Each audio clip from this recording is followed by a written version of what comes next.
Today in the kitchen I've decided to make some homemade gnocchi. I've got a variety of floury potatoes here that I want to use up. As you can see, they're starting to develop some eyes and whatever, so I need to use them up. And I thought, right, I'll make some gnocchi. At this stage I'm only going to be making them and then I will freeze them, and that way they'll be ready for future use. So first thing is my potatoes all need to be peeled. So quick peel of the potatoes, and what I like to do with my potatoes for gnocchi, of course, is to steam them. The biggest enemy you have with gnocchi is too much water. They'll make a very soggy gnocchi. So when I make gnocchi, the potatoes are always steamed. Some people prefer to steam them in the skin and then remove the skin later. For me, I just find I peel the potato first, chop it up into chunks, put it into the steamer, and we're good to go. So I'll come back to you. So pretty much all I'm going to do is peel my potatoes, chop them up, steam them. When they're ready, we'll come back to the next stage. Okay everyone, now that the potatoes have steamed, I'm going to bring them over because I need to mash them. Kind of steam them until they're well and truly quite soft and breaking apart. I don't use a rice masher. I just use my good old-fashioned potato masher. So I just, do a little bit of a workout on my arm while I mash up all these potatoes.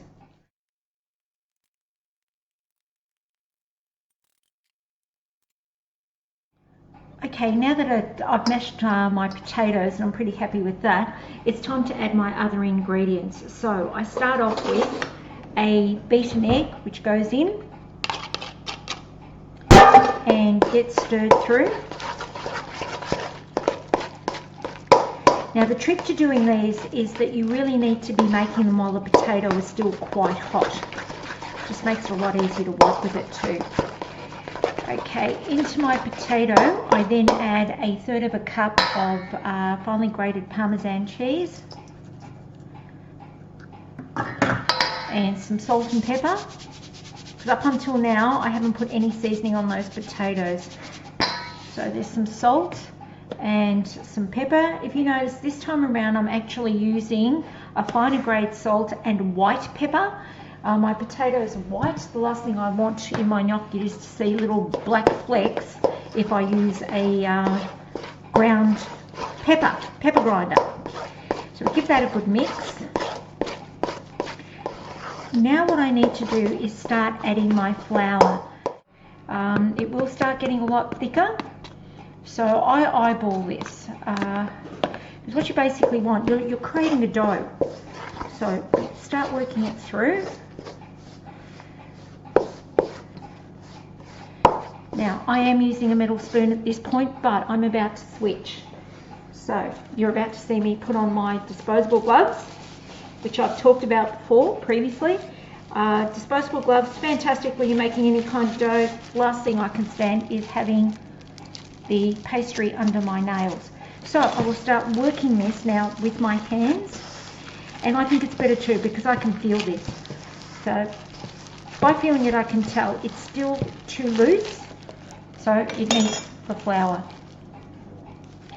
So just keep working it through slowly, incorporating all that flour. If you can see, notice that I like using a very big bowl.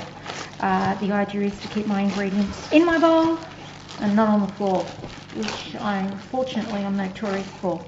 So in with some more flour, just mix it through again. Just mix it through again, and I can see, look, this is starting to come together as a dough.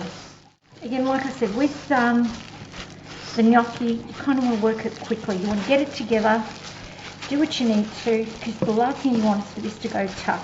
There you go, I've got my dough together now. That's going to work out well for the gnocchi. Right, now that that's all mixed through, I'm just turning it out on what should be a floured surface. There you go.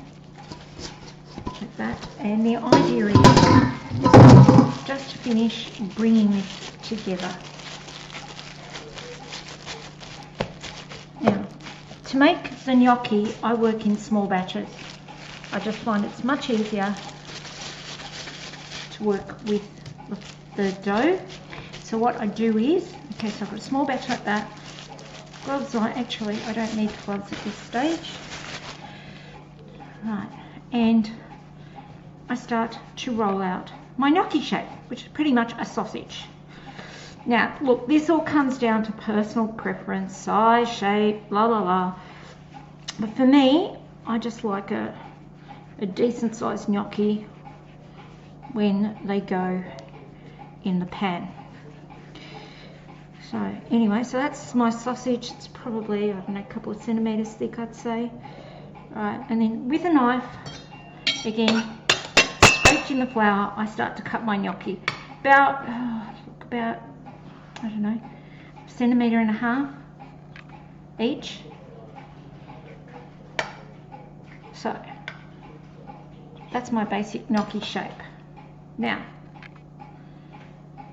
in order to get the indentations, all you do is get a fork. Now again, personal preference on how you do this. I have left them like this, absolutely fine. They still take on the sauce, beautiful. But all you need to do is give them a little roll like that with a fork. Yeah, some people rub it again along the back. I like to do it in the front. And they just start to roll over like that. The idea is so that when you cook your gnocchi, the sauce has something to cling to. Like I said, this is personal choice. I cooked them just like this plain and had no problem either. So, mine are rustic. I like rustic in my kitchen. Doesn't have to be perfect.